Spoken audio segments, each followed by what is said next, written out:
ऐसे ही महाराजा परीक्षित को भी डर लगा मृत्यु का, क्योंकि 7 दिन में जाना है। अब क्या करे, महाराज परीक्षित भी परेशान हो गए। तो सुखदेव जी महाराज ने उनको कई प्रकार के संवाद करके समझाया, उन्हें उनका डर से मुक्त कराया। तो ऐसे में जो चर्चा चल रही थी, इतने में देवता लोग जो है एकदम अचानक आ गए। कथा की जो चर्चाएं चल रही थी तब आए। सुधा कुंभम कृतैव देवास्तत्र समागमनम। देवता लोग अमृत की घड़ा लेकर के आ गए। कहने लगे, महाराज आप तो एक काम करिए, महाराज जो परीक्षित को जो है अमृत पिला दीजिए।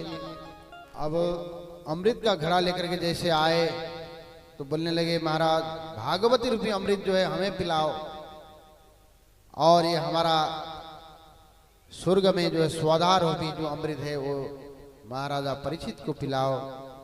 परीक्षित जीवित रहेंगे, मरेंगे नहीं।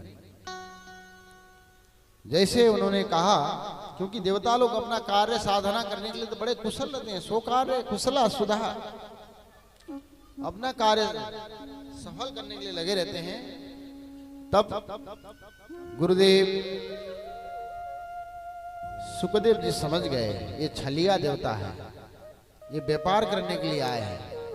देखो, किसी चीज के बदले में कोई चीज दे तो व्यापार कहलाता है। हम आपको कोई चीज दें और आप उसके बदले में पैसे देंगे तो व्यापार है, अथवा किसी चीज का आदान प्रदान करना व्यापार है। अगर वो आकर के चुपचाप यज्ञ में बैठ करके कथा श्रवण कर लेते तो कुछ नहीं कहते। फिर छलिया देवता उन्होंने कहा, डांट करके फटकार करके कहा गुरुदेव भगवान ने,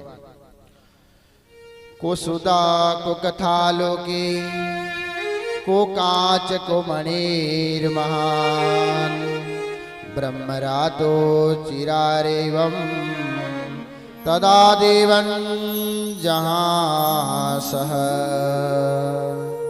अवक्तांतांच विज्ञायन ददो सकथामृतम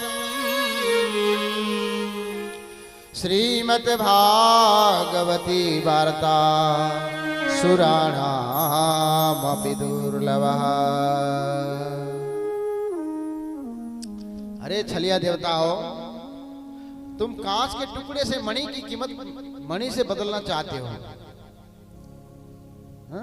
कांच की जो टुकड़ा है वो मणि में बदलना चाहते हो, हमारी मणि को ले जाना चाहते हो, तुम अपने कांच की टुकड़ा दे जाना चाहते हो। सुधा मतलब जो अमृत को कांच का टुकड़ा बोल दिया उन्होंने। भागवती रूपी अमृत के सामने में जो स्वर्ग की सुधा रूपी अमृत है वो कांच के टुकड़े के बराबर है। उन्होंने ऐसा तुलना किया है यहाँ, और ऐसे डांट फटकार करके उन्होंने उनको भगा दिया गया वहां से।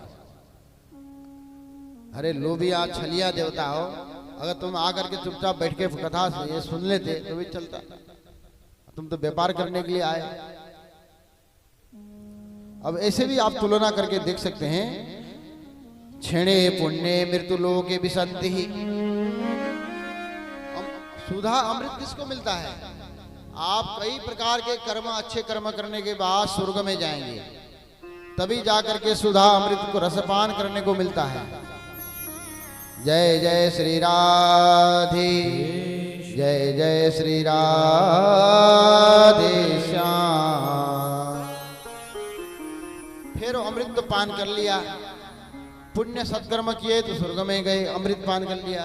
फिर धीमे धीमे अपने सत्कर्म खत्म होने पर फिर ये भूमंडल में आना पड़ता है कर्म करने के लिए। ये सभी देवता लोग पृथ्वी में आते हैं बार बार।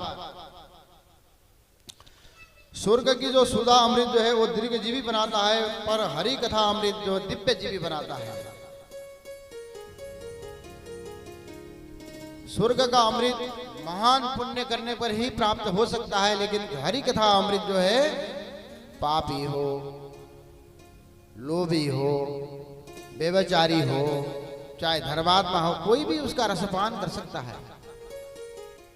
सभी लोगों को वो है। स्वर्ग का अमृत थोड़ा थोड़ा 2-2 बूंद मिलता है, यहाँ खूब भर भर के पियो महाराज, कोई लोभ नहीं है, जितना चाहो उतना पियो। और अमृत को जहां बुलाना है वहां बुला लो। भाग हरि कथा रूपी अमृत को अहमदाबाद में बुला लो, वहीं आ जाएं। लुधियाना में बुला लो, पंजाब की लुधियाना ही आ जाएं, वहीं हरि कथा अमृत आ जाएगी। पहाड़ में बुला लो, समथल में बुला लो, तराई में बुला लो, कहीं पे भी हरि कथा अमृत ये प्राप्त होता है।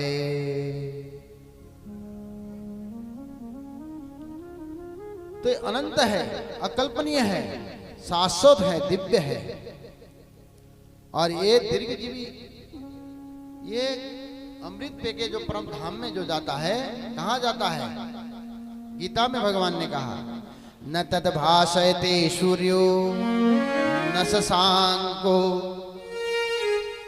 जहां सूर्य नहीं पहुंच सकता, जहां चंद्रमा नहीं पहुंच सकता,